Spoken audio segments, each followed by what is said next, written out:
Selamat malam pemirsa, Anda menyaksikan One on One bersama saya Dwi Anggi. Apa kabar Anda di hari Jumat malam ini? Yang pasti saya hadir malam hari ini dengan menyuguhkan informasi menarik dan juga menemani Jumat malam Anda. Salah satu kasus yang kita ketahui, persoalan hak asasi manusia marak sekali terjadi di Indonesia. Bahkan Presiden Prabowo Subianto membentuk kementerian terpisah, Kementerian Hak Asasi Manusia yang terpisah dari kementerian lain. Dan aktivis HAM, pegiat HAM didapuk untuk memimpin lembaga ini. Ada aktivis HAM dari Tanah Papua, Natalius Pigai, yang memimpin lembaga ini untuk mengatasi permasalahan hak asasi manusia. Saya akan berbincang malam hari ini dengan Menteri Hak Asasi Manusia. Ya, saya akan langsung mengundang Pak Pigai. Apa kabar? Baik, silahkan. Ini kalau saya bisa bilang ini ya, Bang Pigai. Saya manggilnya Bang Pigai apa Pak Menteri nih? Sama aja. Sama aja ya? Saya tidak berubah. Ini kan saya kembali ke rumah lama. Kembali ke rumah lama. Ya. Kalau berbicara HAM rasanya bolehlah kalau saya bilang the right man at the right place. Karena Anda berangkat dari aktivis HAM, pegiat HAM. Sekarang didapuk untuk berada di pucuk pimpinan tertinggi lembaga hak asasi manusia, itu Menteri Hak Asasi Manusia. Kita akan berbincang nanti apa saja yang sudah dikerjakan dan juga apa yang akan dikerjakan ke depannya, serta beberapa pernyataan Anda belakangan yang cukup menarik perhatian publik. Ya. Sesaat lagi ya. Silakan. Oke. Bang Pigai. Ya. Seperti yang saya bilang tadi, di awal Anda berangkat dari aktivis HAM, kemudian sekarang menjadi Menteri HAM. Ada perbedaan nggak? Kalau saya tahu Anda dari zaman dulu itu orangnya sangat kritis. Dan selalu muncul dengan kata-kata yang cukup keras ya untuk mengatasi HAM. Sekarang sudah di posisi ini, sudah di posisi tertinggi, apa yang akan Anda lakukan? Ya, baik. Yang pertama, saya bolehkan apa adanya ya. Saya seperti biasa, Natalis. Saya dibesarkan di TV One juga ya. Bertahun-tahun, mungkin udah ratusan kali. Ya, kita juga alumni TV One ya. Jadi saya ucapkan terima kasih TV One sudah mengundang saya. Yang kedua, sebelum ditanya apa yang akan dilakukan, ya, yang paling menarik itu adalah mengapa Presiden mengadakan atau membentuk kementerian terpisah ya untuk hak asasi manusia, ya. Khusus sendiri dipisahkan. Ya, di Indonesia tidak. Itu adalah salah satu yang mungkin legasi besar. Yang monumental, yang mungkin akan ditinggalkan oleh Presiden Republik Indonesia Prabowo Subianto.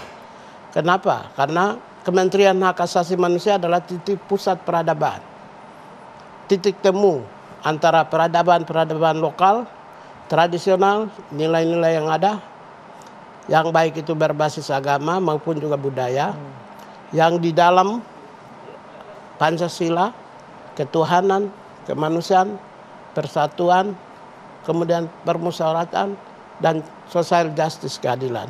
Titik bertemu dengan nilai-nilai yang diatur internasional. Karena itu mau tidak mau Indonesia sebagai bagian yang tidak terpisahkan dari komunitas dunia, maka titik temu peradaban itu membentuk karakter dan watak bangsa. Sehingga kita bisa tunjukkan kepada dunia bahwa Indonesia adalah memiliki, kan salah satu ciri negara modern itu adalah membentuk karakter dan pemimpin yang lebih mengikuti irama dan dinamika kehidupan modern. Gitu. Bang Pigai, kita tahu nih di Indonesia ini kan banyak sekali permasalahan HAM. Bahkan yang paling baru, saya juga sempat menyimak pernyataan Anda di sosial media terkait dengan penyalahgunaan senjata api. Bahkan Anda katanya akan berkirim surat kepada Kapolri, kepada Panglima untuk mengatur penggunaan senjata api.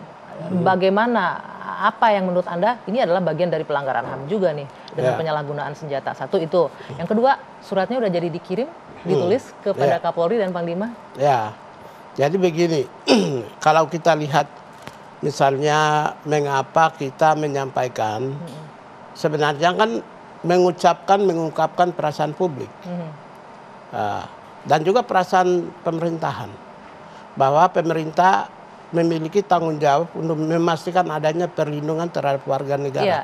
Salah satu bentuk perlindungan, protection, itu adalah itu adalah pencegahan. Pencegahan sebelum terjadi sesuatu merupakan the state obligation to protect on human right. Jadi sebelum masuk peristiwa itu ada pencegahan dulu.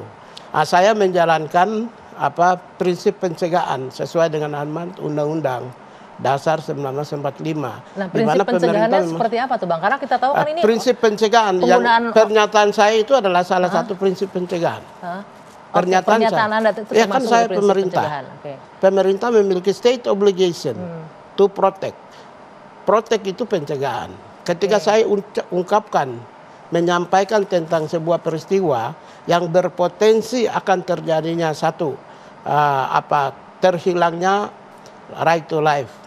Nyawa orang untuk hidup, hak untuk hidupnya tercabut. Kemudian misalnya tidak boleh melakukan tindakan kekerasan terhadap itu, mencabut nyawa, atau membuat ketakutan warga negara, atau instabilitas bangsa. Menciptakan teror. Gitu ya. Yang peristiwa-peristiwa yang dilakukan di Amerika Serikat atau di negara lain. Hanya karena kesalahan penggunaan senjata menyebabkan rasa ketakutan dan terhilangnya nyawa dan kekerasan yang terjadi. Karena itulah saya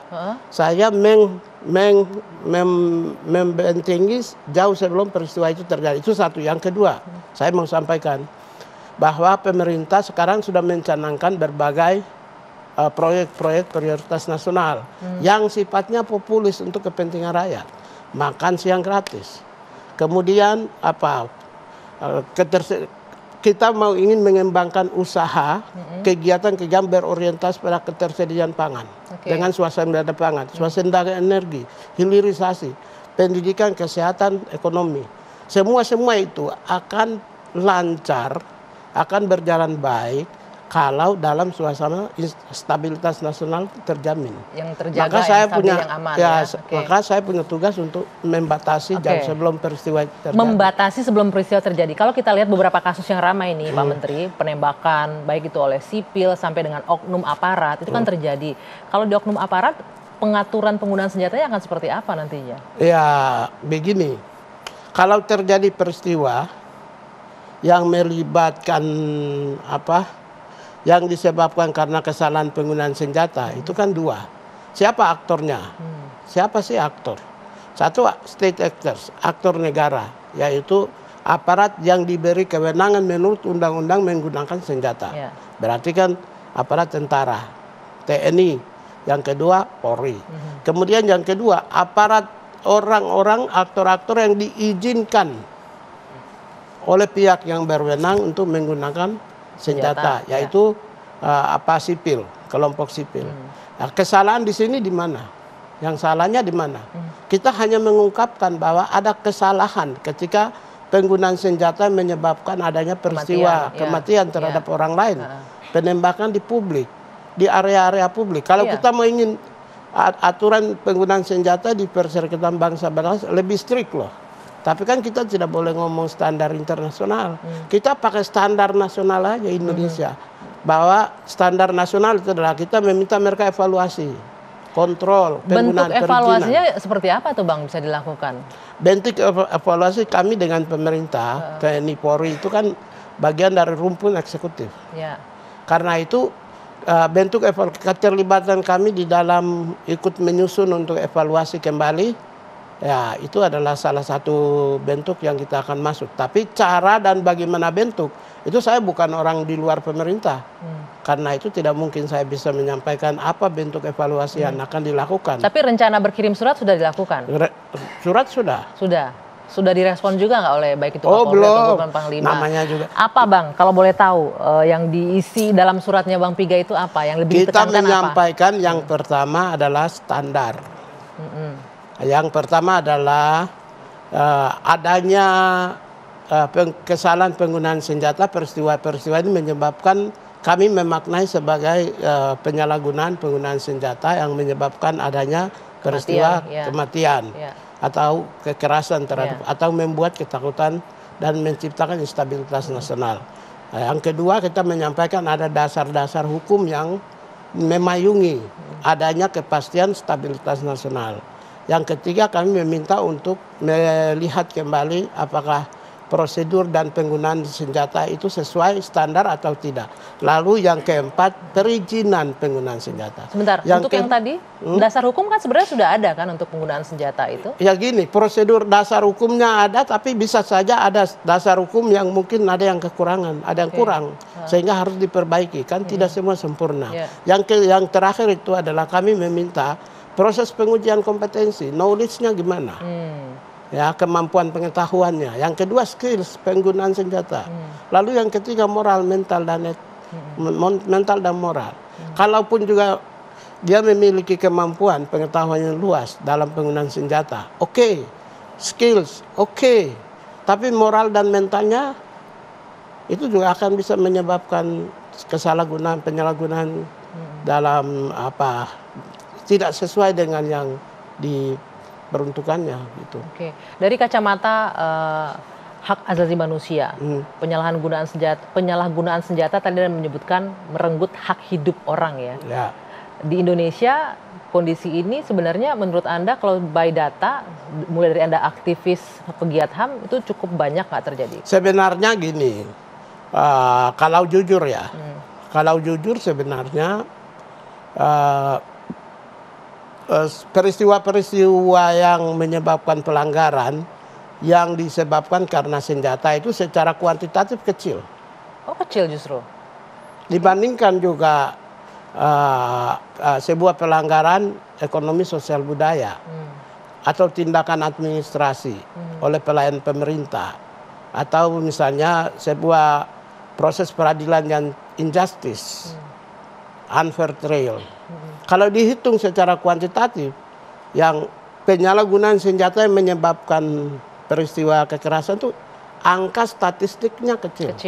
Hanya yang kita yang hidup, saya, Anda, Mbak Anggia ya, dengan yang lain itu hidup pada peristiwa previous masa lalu yang agak sedikit tanda kutip peristiwa yang pernah hidup dalam suasana pemerintahnya agak sedikit berbeda dengan suasana sekarang. Jadi memori pesimis, memori dan trauma pada masa lampau terbawa sampai sekarang bahwa senjata itu menakutkan. Ini aja. Tapi faktanya memang benar kan? Apalagi kalau sekarang ditambah dengan sosial media Saya kan bilang secara kuantitatif kecil. Jumlahnya kecil dibanding kejahatan yang disebabkan karena proses hukum yang tidak adil. Jadi itu menurut Anda akibat trauma di masa lalu itu muncul sekarang? Iya dong. Saya punya teman, saya aktif 98. Teman-teman saya di masa lalu. Ya kita semua. Kita kalau lihat senjata udah takut tuh. Anda juga sama kan? Semua yang tua-tua semua sama.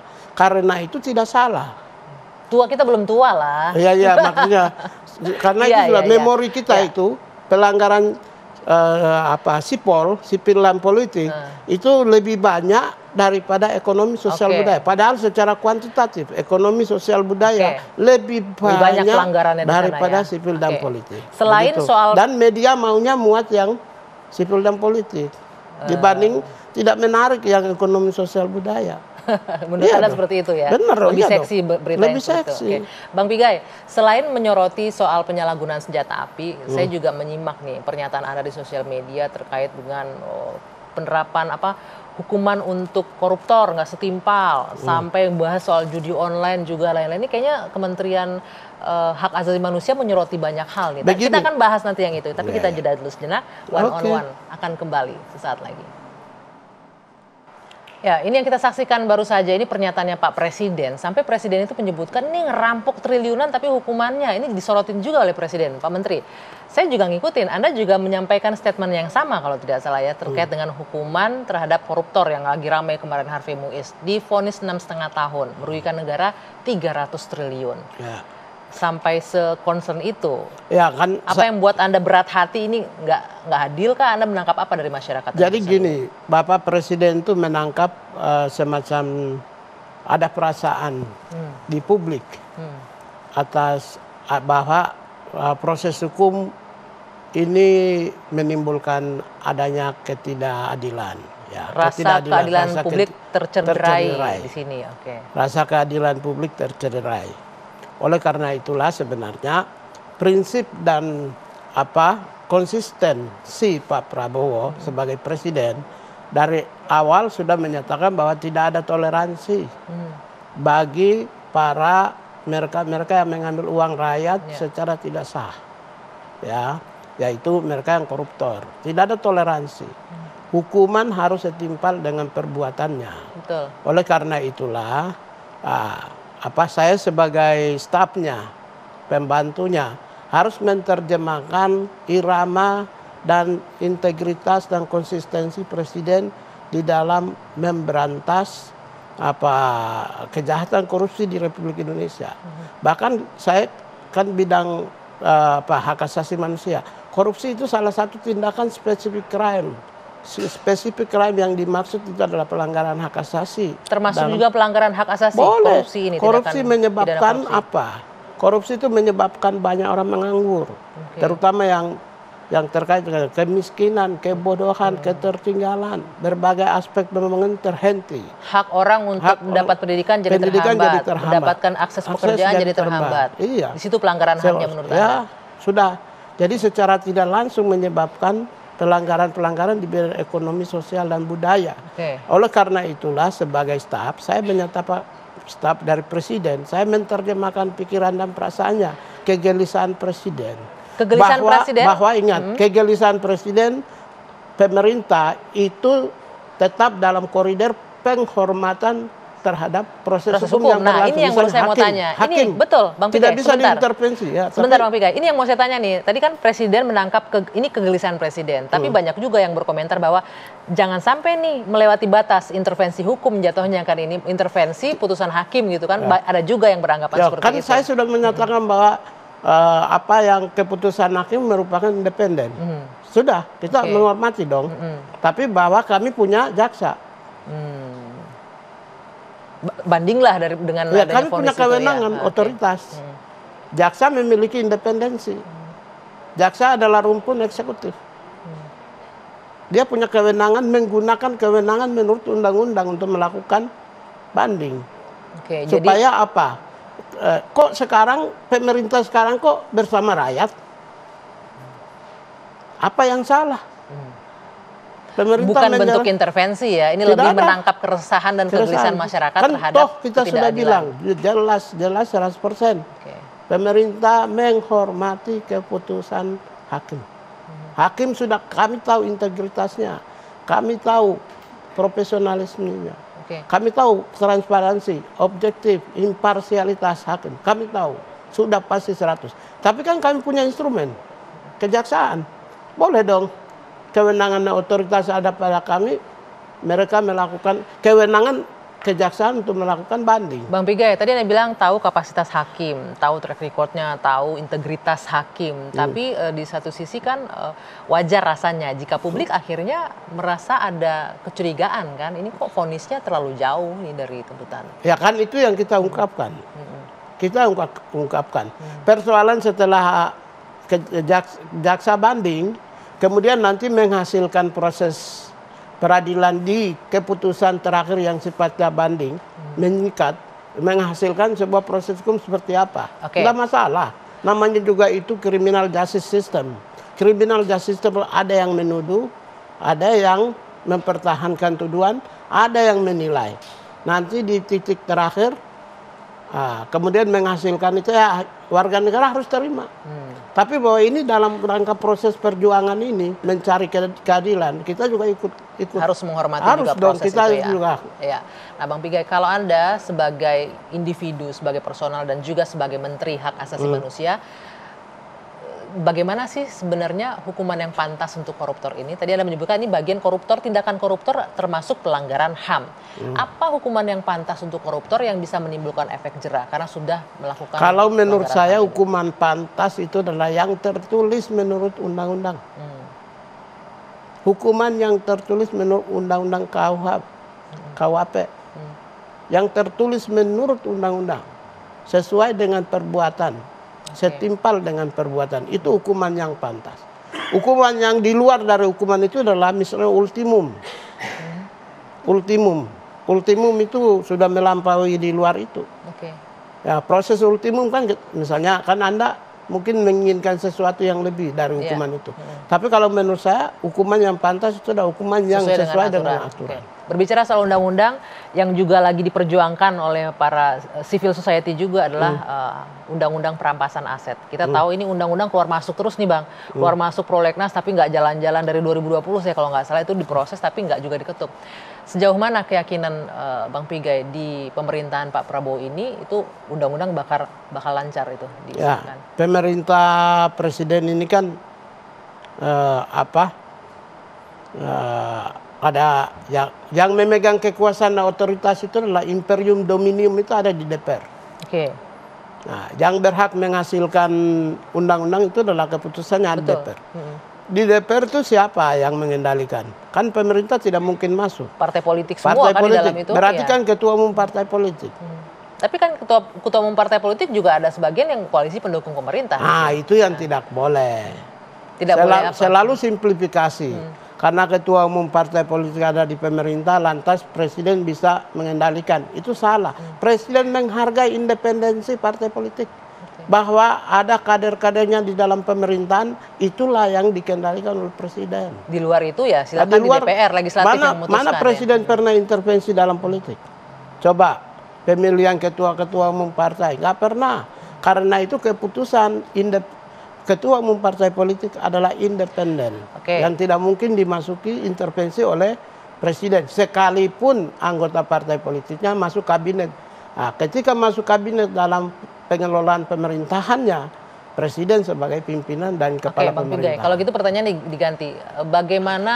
Kenapa ganti pertanyaan? Enggak. Saya masih penasaran. Menurut Anda, apakah dengan undang-undang perampasan aset ini bisa memberikan efek jera? Memang ada undang-undang di Republik ini yang bisa memberikan efek jera? Enggak ada menurut Anda undang-undang dan hukuman di negeri ini yang bisa memberikan efek jera. Kita bicara untuk kasus korupsi ya. Tidak ada menurut Anda. Kalau menurut saya sepanjang manusianya tidak berubah mindset.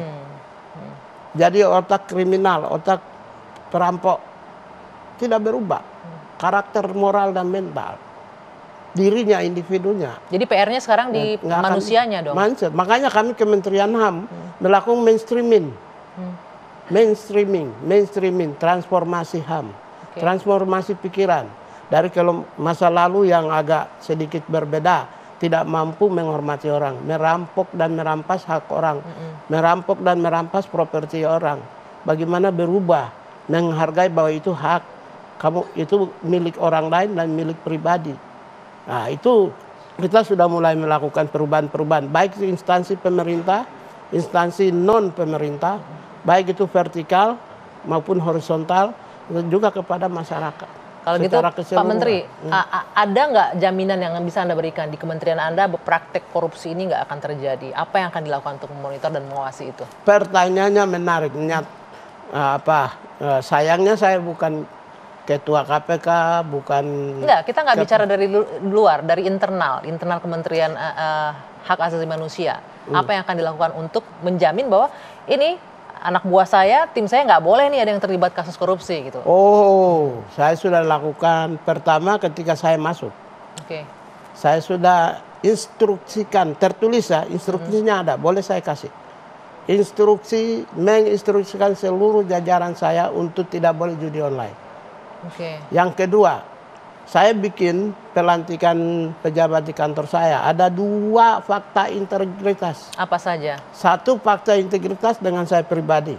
Secara personal, dengan Pak Menterinya personal, Agar tidak boleh kasih saya uang. Niat aja nggak usah. Sampai harus dibikin fakta, artinya ada dengan juga pribadi fakta. saya. Iya, sampai harus dibikin fakta. Itu yang kedua. Artinya ada fakta yang selama ini bahwa ada yang ngasih menteri dong. Nggak ada fakta menggosip di Republik, masa kamu nggak tahu. Gosip-gosip aja itu berarti. Bukan di YouTube, di video-video YouTube. Coba ada lihat. ya. Ada yang jual beli jabatan, ada. Coba cek aja di Google, bukan? Ada nggak? Zaman lalu ya, masa lalu ya. Dan sekarang ada jamin di kementerian Anda nggak akan kalau ada saya, yang kayak gitu? dengan pribadi saya, fakta integritas sudah tanda tangan. Paling tidak eselon 1. Yang kedua, semua pejabat, saya kan sudah lantik semua. Eselon 1, 2, 3, 4, semua selesai. Nah, yang kedua, fakta integritas tadi saya sudah tanda tangan semua. Hampir sekitar berapa puluhan. semua dengan staf, semua pejabat yang saya lantik. Minimal itulah yang bisa saya lakukan. Tapi kalau lebih dari itu, bagaimana memberantas korupsi? Ya, saya kan bukan. Ya, itu PR-nya lembaga lain. Tapi kita kan berbicara tadi di internal kementerian. Di internal saya sudah, nyatanya sudah selesai. Sudah 2 bulan, 1,5 bulan lalu saya sudah instruksi menteri, menginstruksikan seluruh staf tidak boleh judi online. Kenapa Anda menginstruksikannya spesifik tidak boleh judi online? Kenapa Anda spesifik menyebut tidak boleh judi online? Ya, karena sejauh mana Anda melihat merusak judi online ini? Ya, judi online berarti saya kan harus menerjemahkan pikiran presiden minimal di kantor saya. Yang kedua, kenapa saya judi online fokuskan? Karena kalau di korupsi sudah pasti ada 2 fakta integritas. Satu yang tadi dengan saya, yang kedua fakta integritas umum yang ditandatangani pada saat pelantikan para pejabat. Kan selesai. Jadi minimal. Ya kita lakukan dari diri kita sendiri dulu. Memberi contoh dulu. Berarti PR-nya cukup besar ya Pak Menteri ya. Untuk membangun individu-individu yang dari dalamnya bersih gitu ya. Niatnya running di jabatan ini pokoknya bersih. Kuncinya ada pada diri. Peraturan apapun yang hebat di Republik. Sistem apa yang hebat di Republik. Nggak ada jaminan korupsi berhenti. Kalau diri kita sendiri tidak bersih.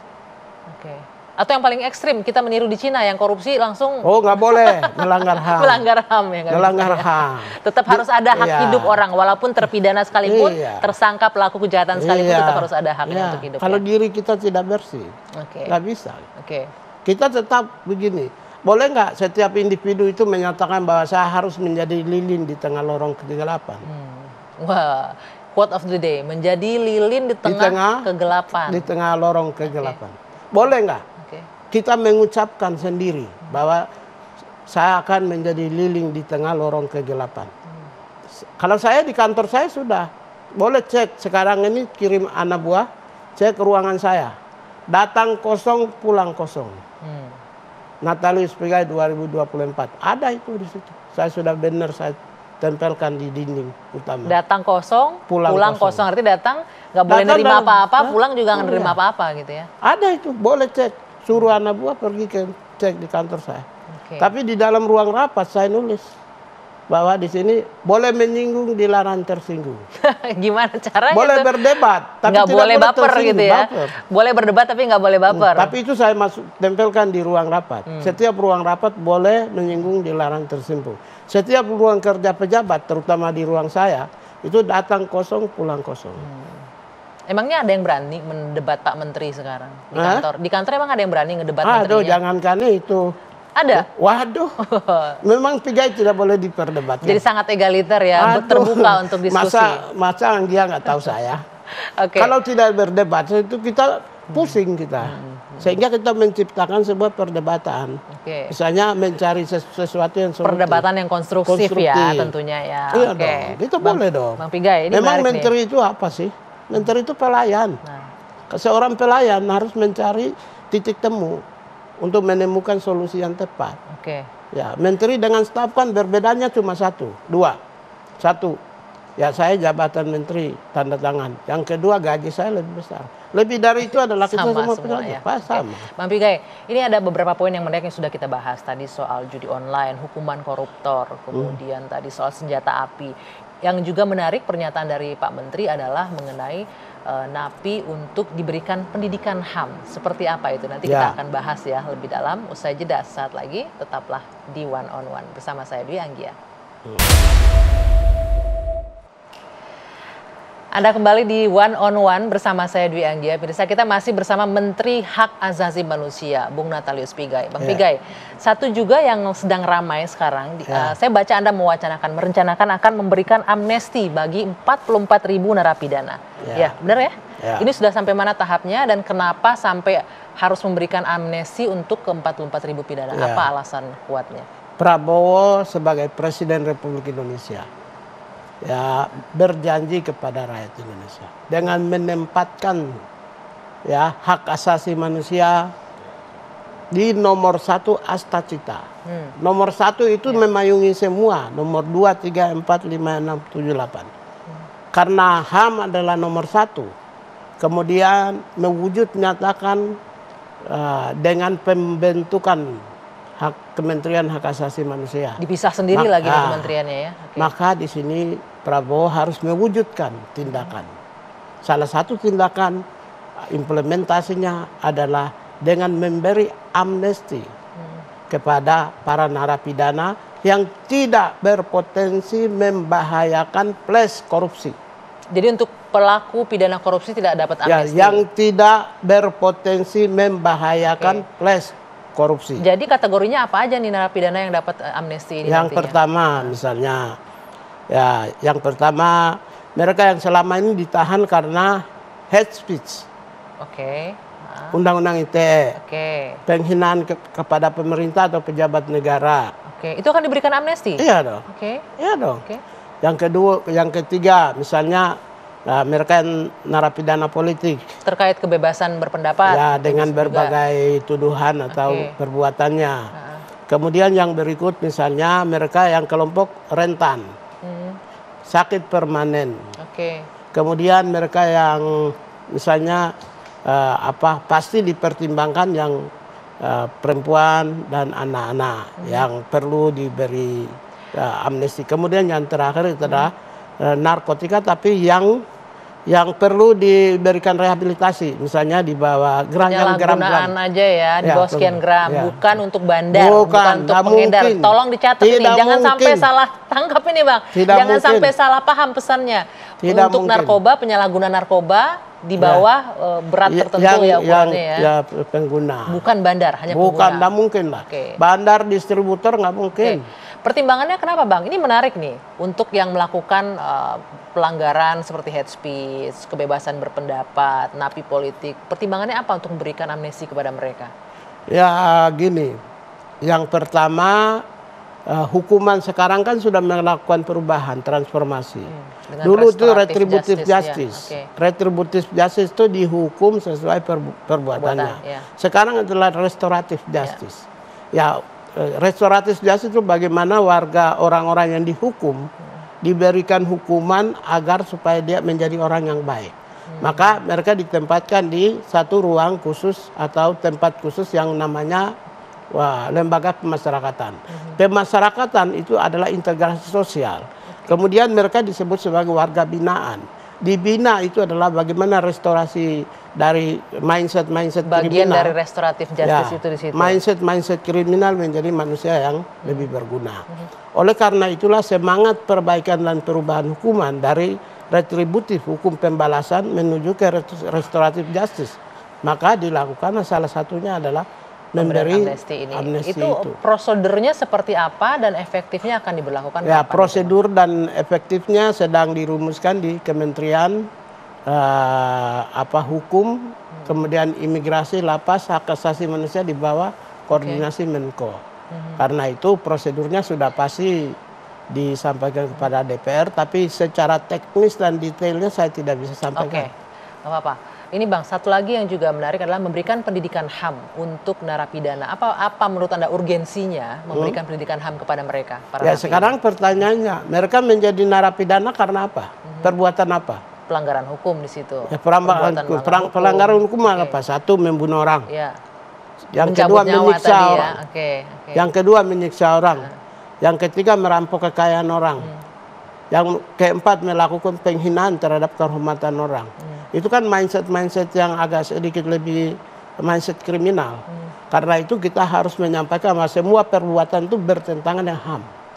Apa itu HAM? Maka semua aspek-aspek HAM kita sampaikan. Tentu dengan ukuran-ukuran yang lebih sederhana sesuai dengan tingkat penerimaan mereka. Ini akan dilakukan di dalam lapas berarti ya? Ya, hampir kita jangkaunya sudah. Saya sudah mulai sudah menyiapkan berbagai, dan pertemuan minggu 2 hari lalu, ini hari apa ya? Jumat ya, hari Rabu atau hari Selasa saya sudah ke Lapas Cipinang. Di sana hanya satu lapas saja itu kemungkinan 500 orang. Yang responnya gimana Bang? Karena kan kalau dilihat dari tingkat pendidikan beda-beda kan. Bagaimana mereka bisa menangkap ini, menerima ini? Hak dasar aja. Materi yang kita siapkan itu kami sudah mulai proses penulisan dan cetak. Yang kita siapkan itu yang yang pengantar-pengantar aja. Oke, baik. Hal-hal yang misalnya hak dasar. Basic ya, basic dasar ke tentang pendidikan. Dan waktunya juga kita daripada membosankan, kita batasi waktunya singkat, tapi kita kasih buku saku. Oke, Bang Pigai, ini juga nanti kita akan lanjutkan perbincangan. Ini juga menarik. Anda dari seorang aktivis, pegiat HAM, sekarang yang saya bilang tadi di awal, di puncak lembaga untuk mengurus penanganan hak asasi manusia. Bagaimana perjalanannya kita akan bahas nanti ya. Spill ke kita, di sharing sedikit. Usai jeda saat lagi, One on One akan kembali untuk Anda. Anda kembali di One on One. Bang Pigai, tadi kalau saya bilang right man at the right place. Orang yang awalnya aktivis pegiat HAM sekarang jadi Menteri HAM. Tapi banyak orang yang nggak tahu perjalanan Anda dari aktivis sampai bisa duduk jadi menteri ini. Bisa diceritakan nggak sedikit? Karena saya sempat baca nih, Anda berawal dari tukang parkir ya awalnya, Bang Pigai. Benar nggak sih? Ya, jadi begini. Oh, satu benar itu. Kalau dibilang right man on the atau in the right place, itu bukan saya. Yang menempatkan yang saya, Pak Prabowo ya. Ya. Berarti ya Prabowo more than right man, lebih dari yang beyond lah. Ya karena itu ya yang pemenang dalam konteks ini adalah Presiden Pak Prabowo. Ya. Oke, dari Anda sendiri yang saya mau tanyain perjalanannya sampai bisa di titik ini. Ya kalau saya kan aktivis ya, memang aktivis lah Pak. PM KRI dulu, Smith, PRD, terus aktivis 98, aktivis kampus, aktivis mahasiswa Papua. Setelah itu sesudah selesai saya pulang ke Papua. Setelah itu Pak Hilal Hamdi, Gus Dur panggil saya.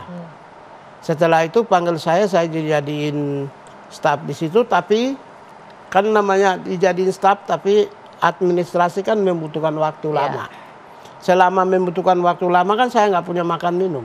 Ya saya jadi juru parkir di. Jadi benar itu beritanya ya? Ya. Di daerah mana? Di Kalibata, kantor Transmigrasi. Sampai sekarang teman saya masih ada. Masih banyak di situ. Mereka panggil saya Deki. Siapa manggilnya? Panggil saya Deki. Deki. Ke sana aja coba. Mbak Dwi ke sana ke Kalibata nanya, Deki gimana dulu? Kenapa Deki panggilannya? Ya nama saya lebih terkenal Deki dulu. Daripada Natalius. Jadi setelah jadi parkir, saya honorer. Sesudah itu CPNS, PNS, dapat jabatan struktural, kepala seksi, kasubdit, terus fungsional sampai peneliti media muda, peneliti muda ya. Sampai ikut pelatihan di LIPI sampai berapa kali. Oh sempat melewati proses itu ya. Terus sampai pegawai, jabatan penjenjangan di pegawai. Setelah itu saya ikut tes di Komnas HAM. Masuk Komnas HAM. Di situ. Setelah itu kembali jadi aktivis oposisi dukung Bapak Presiden. Kami kalah 2019. Saya ditawarin, saya bilang sama Bapak, Pak, saya lebih terhormat ikut Bapak. Tahun berapa itu? Misalnya 2019 kan kami kalah. Iya. Ya di rumah saya yang datang. Pak saya datang Pak. Tuh, lebih terhormat dan bangga kalau ikut Bapak. Ya, kami kalah tapi ya nggak apa-apa Pak. Kalau kalah mengikuti seorang Presiden Prabowo Subianto kan bangga Pak. Ini sebenarnya udah terlalu lama mau ditanyain ya. Ketika pertama kali dipanggil Pak Prabowo tuh gimana sih ngomongnya? Saya gini, jujur aja tanggal 20 Februari Bapak telepon. Bapak Sari. Karena saya konsentrasinya mengamankan suara di lapangan. Saya tanggal 14 itu, saya datang pagi Nusron Wai telepon. Pigai lo di mana? Ini nanti sebentar ikut quick count. Saya di daerah. Pagi-pagi datang ikut. Sesudah itu pada saat Bapak mau malam pidato di Gelora itu, Bung Karno, Senayan, saya langsung menuju ke bandara balik. Setelah itu saya di daerah pengamanan suara. Tiba-tiba Bapak cari Natalis di mana, terus Bang Dasko telepon tanggal 20 Februari. Itulah dipanggil ya. Bareng, siap komandan. Saya baru bangun udah kecapean di lapangan. Dan ya udah jaga kesehatan aja. Bapak bilang begitu. Terus tanggal 5 Maret Bapak panggil. Terus 3 bulan sebelum menunjuk Bapak kasih saya menteri. Jadi 3 bulan sebelum menunjuk ya. Sudah Bapak dikasih tahu. Bang Pigai luar biasa. Malah dikasih draft SK. Oh, sudah duluan. Jadi saya mau kasih tahu. Ikut Pak Prabowo itu benar kalau dijanjin. Nyatanya saya 3 bulan sebelum menteri, draft SK Kepresnya sudah di tangan. SK-nya keluar. Oh, luar biasa sekali. Oke, Bang Itu Pigai. artinya ya, mengikut orang yang benar ya dapat yang benar. Bang Pigai, artinya Anda sudah diberikan tanggung jawab, pekerjaan rumahnya adalah untuk menyelesaikan permasalahan HAM gitu ya. Ada terakhir mungkin yang ingin disampaikan untuk menangani pelanggaran HAM atau kasus-kasus HAM di Indonesia? Begini, kalau menangani persoalan HAM itu kan pro kontra. Ya. Jadi kalau saya pro kontra, biarkan aja itu sebagai sebuah dinamika. Wah, toh kalau orang kontra sama kita nggak jadi sampah. Kalau orang puji kita nggak jadi rembulan. Tetap aja Natalis Pigai seperti biasa. Second quote of the day, quote kedua ya. Baik, terima kasih Pak Menteri sudah hadir bersama saya di One on One. Sukses untuk semua kerjaan dan tanggung jawabnya. Demikian perbincangan saya dengan Menteri Hak Asasi Manusia. Kita jumpa lagi pekan depan di One on One. Selamat malam, sampai jumpa.